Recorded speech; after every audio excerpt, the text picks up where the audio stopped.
So I started wondering why Ed Sheeran named this album Equals instead of Minus. After all, Ed's album titles have been progressing in this mathematical operation sign manner that Minus was the next logical choice. I mean, we started with plus, then had multiply, then went to divide, but instead of picking minus to balance out the inverse operations, the plus with the minus, the multiply with the divide, Ed skipped to equals, and it took me a while to understand why, but I think I've got it figured out now. Okay, so hear me out. Minus would have been too negative. True North Review, True North Reviews, True North Reviews.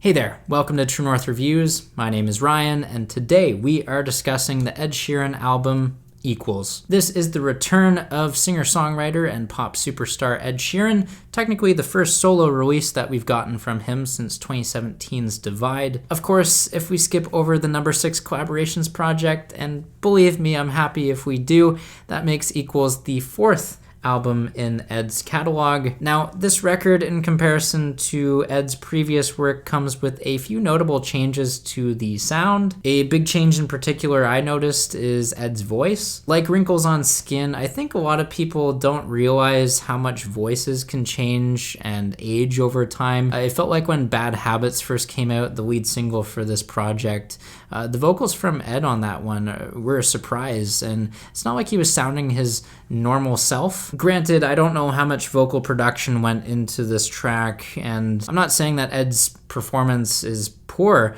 but what I am saying is there is a difference in voice, and it's pretty stark to Ed's older material, and it personally took me some time to get used to here. On top of the difference in vocals, the style of music that Ed tries out on Bad Habits is also something I wouldn't have seen coming. It seems like he's trying to expand upon his repertoire and testing out something that honestly sounds more like One Republic type songwriting. Regardless, the tune on Bad Habits is irresistible, and even the acoustic version of the same track is quite good. The technical ability that Ed has to slide up and down the guitar neck is impressive and shows that he's continually evolving as an artist and making more complex music, at least from the performance standpoint. Now, opting out to give his older fans a more typical look at a song, Visiting Hours is a heartfelt track on here that will surely remind fans of Ed's softer cuts and ballads from the tail end of Divide, especially Supermarket Flowers. Now, before Equals dropped, the final single was released, and it was back to the same style of song that Bad Habits is. Shivers is the name of this one, and it might just be my pick for karaoke song of the year. And what I mean by that, it's just so fun to sing along with. I mean, the melody on this one is such an earworm. Sure, the song is unapologetically pop and mainstream, and some of the lyrics take a dip in quality because of that, but even I can't deny the infectious energy on this track. Diving into the rest of the album, I'm pleased with many of the songs we get here. It opens on Tide, another Johnny McDade co-written track to go along with Shape of You and many other famous Ed Sheeran songs. Instead of being pop or popular, Tides, though, is a bit of an outlier on this album, not in terms of quality, but certainly in its arrangement and production. The loud volume of guitar and hits on the snare drum, couple that with some lower production quality, and it's unique and makes for a great track. Lyrically, on Tides, Ed gives us some updates on his life. He's now a first-time father, which I didn't know until this track came out. It makes sense, because Ed always goes on these extensive tours and then drops off the map and stops using his phone. Anyways, Ed also brings up the fact that he's a first-time father on the track First Times, which flies by without me making much of an opinion on this one.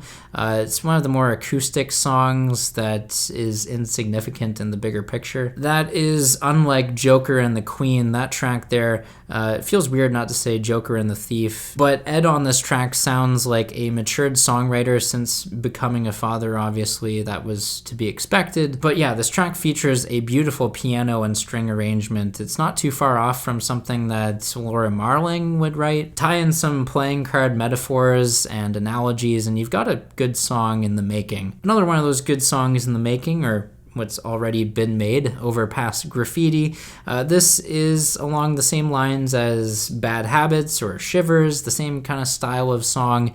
It essentially completes the trio of pure pop songs. Yet somehow Overpass Graffiti sounds like it was written after listening to Good Enough by July Talk.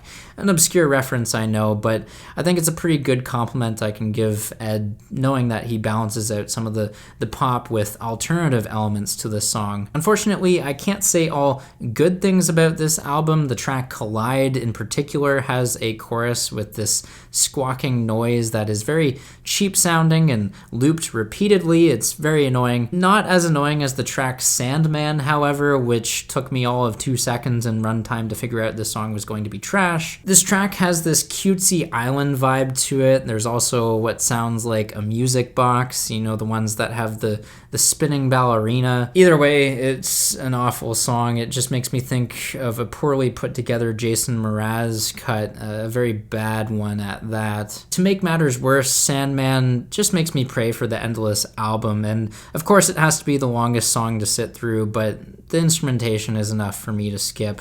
Move on, never listen to again, you know. Rebounding for an overall positive album experience, though, we have Two Step, which is another one of my favorite tracks. There are some quick guitar licks all over this one with some sequenced trap hi-hats and 808s. Ed also delivers his singer with a flow style rapping. If you're a fan of his older songs like Don't and Eraser, give this one a spin, give it a try. It's on the shorter side of track length, but it's pretty enjoyable if you ask me. Also enjoyable is the song Stop the Rain. Love the groove on this one as well with the powerful belted vocals from Ed. There's a catchy hook on here for sure, but it does sound familiar. There's also a bit of a muffled mix on Stop the Rain, which dampens the energy of the track. It almost holds it back and pedes it, but it's still a good one. And lastly, I want to make mention of the song Love in Slow Motion. This is easily the most straightforward guitar ballad on the project.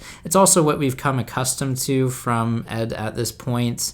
Regardless, it's a nice follow-up to a similar style track in Visiting Hours. And that's the album. It's pretty good, I'd say. I didn't think I'd enjoy it as much as I did, if I'm being honest, but the songs are catchy, the performances are commendable, and even with a few hiccups in production and the odd stylistic jump here or there, I still feel strongly enough to give this a 7 out of 10. So there you have it. There's the album review for today. Make sure you guys sound off down below in the comments. Tell me what you guys think of this music.